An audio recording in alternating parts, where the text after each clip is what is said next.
안녕하세요. 하루 10분 여러분의 수학을 책임지는 이규영입니다. 오늘은 평행이동과 대칭이동도 결국 하나의 자추의 방정식이라는 것을 가지고 설명해 보겠습니다. 첫 번째, 평행이동을 한번 해봅시다. 예전에 중학교 때 우리가 어떤 느낌이었냐면요. 이런 이차 함수가 있었을 때 x축으로 플러스 이만큼 y축으로 플러스 1만큼 이동했을 때 이 식이 어떤 식으로 변형이 됐었냐면요. y는 x 빼기 2의 제곱 플러스 1 이렇게 식을 변형했었습니다. 이때 우리가 어떤 생각을 했냐면 분명히 x축으로 플러스 이만큼 이동했는데 식으로 들어갈 땐 마이너스로 들어가야 한다는 것 때문에 직관적으로 이 개념이 받아들여지긴 어려웠어요. 그래서 통상적으로는 이렇게 설명했었죠. x축으로 이만큼 간다는 건 이 식이 오른쪽으로 이만큼 이동하는 건데 이렇게 이동하는 건데요. 이 식의 함수는 x에 1을 대입하면 0이 되니 그래서 x-2가 되어야 된다. 이렇게 보통 그림을 보고 설명할 때가 많았는데요. 사실은 이 문제의 의도는 이 문제의 실제 본질은 뭐냐면 하나의 자추의 방정식이라고 보는 게 맞아요. 자, 이제 한번 해볼게요. 일반화 시키겠습니다. 여기 있는 모든 문제들은 이게 2차 함수가 될 수도 있고 직선이 될 수도 있고 원도 될 수 있기 때문에 일반적으로 y는 fx, 더 정확히 말하면 fxy는 0이라고 표현해야 원까지도 표현되는데요.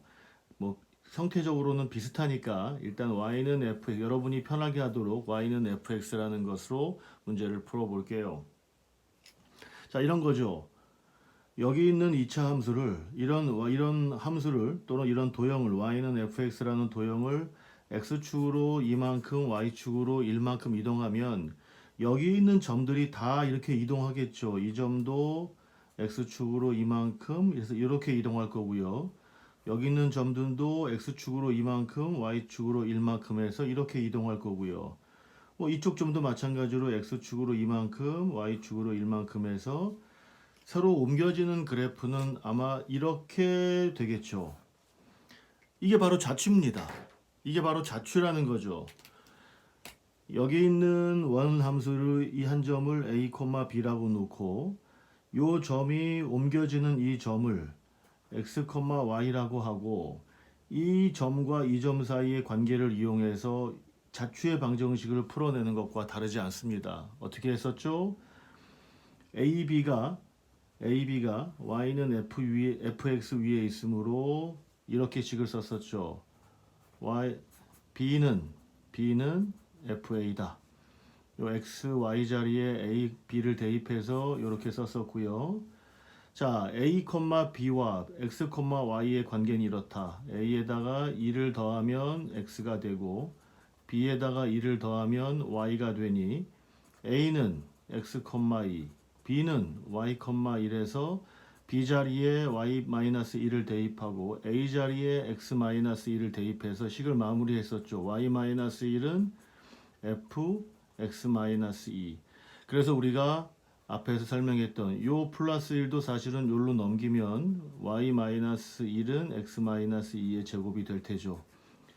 자, 자추의 개념을 이용해서 예전에 우리가 직관적으로 잘 이해하지 못했던 플러스 쪽으로 이동했을 때 왜 이게 식에 대입될 때는 마이너스로 대입되는가에 대한 의문이 해소됐을 거라고 생각됩니다. 다른 것도 마찬가지입니다. x축, y축 원점 대칭에도 마찬가지로 자치의 개념이 활용되죠. 해보죠. y는 fx가 있다고 해봅시다. 이번에는 이렇게 뭐 해봅시다. 그러면 여기 있는 점을 A, B라고 놓고 요 위에 점을 A, B라고 놓고 X축 대칭을 해보면요. 이렇게 식은 될 거고요. 요 대칭된 X축으로 대칭된 그 도형 위에 한 점, 함수 위에 한 점을 x, y라고 놓으면 우리는 지금 이 방정식을 구하고 싶은 거죠. 여기 있는 점들이 다 이렇게 x축으로 이동해 왔을 테니까요. 이런 자취의 방정식을 구하는 것이죠. 우리가 구하는 x축 대칭된 요 도형의 방정식은 요 함수는 여기 있는 모든 점들이 기존에 있던 모든 점들이 x축 대칭돼서 이동한 것입니다. 방법 아시죠? 요 a, b를 요 식에 대입해서 b는 fa라고 쓰고요. a, b와 x, y의 관계를 구하면 됩니다. x는 a랑 같고요. b는 마이너스 y가 돼서 b 자리에 마이너스 y, x 자리에 a 자리에 x를 대입하면 마이너스 y는 fa가 돼서 어떤 식을, 어떤 도형을 또는 어떤 함수를 x축 대칭하면 x는 그대로 있고 y만 마이너스로 바뀐다는 것을 알 수 있습니다. 이 식을 y축 대칭해 보겠습니다. y축 대칭했을 때도 역시 자취의 개념을 이용하면 됩니다. 이 점을 x, y, a, b라고 놓고 이게 y축 대칭된 점을 x, y라고 놓고 풀면 마찬가지입니다. 역시 b는 fa가 될 거고요.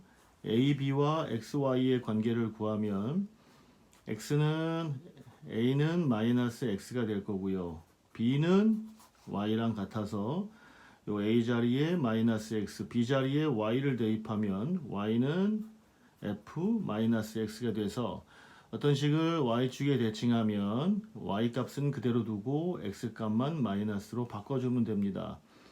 원점 대칭한 것도 마찬가지겠죠. 요 식을 원점 대칭하면 이런 모양이 됐을 텐데요. 요 a, b와 원점 대칭한 점을 x, y라고 놓고 풀면 뭐 별로 이거는 풀지 않아도 짐작 가실 거라고 봅니다. 마이너스 y는 마이너스 f 마이너스 x라고 쓰지면 원점 대칭한 함수가 되겠죠. 조금 더 나가 봅시다. x축 y축 대칭이 아니라 예를 들어 x는 알파에 대한 대칭, y는 베타에 대한 대칭도 한번 해봅시다. 어떤 함수가 있어요. 또 어떤 도형이 있습니다. f는 x라는 도형이 있고요. x축, y축이 아니라 x는 알파에 대한 대칭을 한번 해봅시다. 이 도형을 x는 알파에 대한 대칭하는 것도 자취 방정식을 이용하면 금방 할 수 있습니다. 모양은 이렇게 되겠죠. 이 도형을 x는 알파에 대해 대칭하면 그림은 이렇게 되고요. 또 해봅시다. 요 점을 a, b라고 놓고 요걸 대칭한 점을 x, y라고 두면 앞에서 했던 것과 다 똑같은 개념으로 흘러갑니다. a, b는 요 함수 위에 있으니 b는 f, a가 될 거고요. 우리는 뭐만 하면 되냐면 a, b와 x, y의 관계만 구하면 됩니다. b는 y랑 같을 거고요. 일단 같은 y 값이니까 b랑 y랑 같을 거고요. a랑 x는 어떤 관계가 있냐면 a와 x의 중점이 알파가 될 겁니다. a와 x의 중점이 알파가 돼서 a는 2알파 빼기 x가 돼요. 요 식에 b 자리에는 y를 대입하고 a 자리엔 2알파 마이너스 x를 대입하면 이 식이 어떤 함수나 어떤 도형을 x는 알파에 대해 대칭한 식이 됩니다. 자, y는 베타에도 한번 해볼게요. 어떤 함수를, 어떤 도형을 y는 베타에 대해 대칭시키면 fx라고 놓고요. 이렇게 모양은 되겠죠. 이 점을 a, b라 놓고 대칭된 함수의 대칭된 도형의 한 점을 x, y라고 두면 역시 마찬가지의 상황이 연출되겠죠. 이 점을 요 식에 대입하면 b는 fa, a와 x가 같을 거고요. b와 y의 중점이 베타일 겁니다. 2분의 b 플러스 베타가 b 플러스 y가 베타이므로 b는 2베타 마이너스 y가 돼서 요 식에 b 자리에 2베타 빼기 y를 넣고요. A 자리에 x를 넣으면 우리가 원하는 y는 베타에 대한 함수를 자추의 개념으로 푼게 됩니다. 자, 마지막이요. 점 대칭 한번 하고 마무리하겠습니다. 역시 y는 fx가 있고요. 어떤 점, 알파, 베타라는 점에 대해서 대칭해 봅시다. 그러면 함수가 이렇게 될 겁니다. 요 위에 한 점을 a, b, 우리가 구하는 자추의 방정식 위에 한 점을 x, y라고 두면 요 알파, 베타는 두 점 a, b와 x, y의 중점이 될 겁니다. 먼저 요걸 대입해서 b는 fa라고 가이드하고요.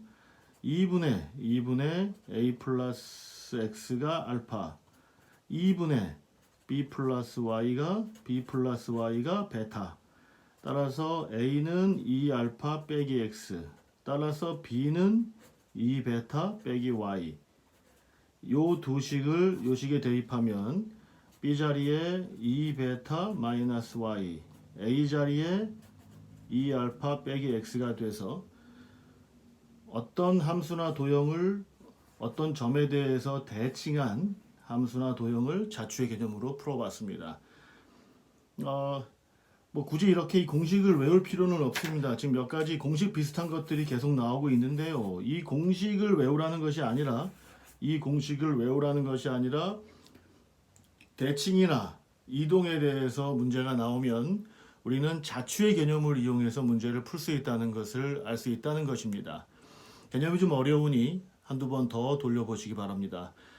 자, 오늘은 평행이동과 대칭이동도 자추의 방정식으로 풀 수 있다. 이 개념을 살펴봤고요. 만족하셨다면 구독 버튼 하나 눌러주십시오. 고맙습니다.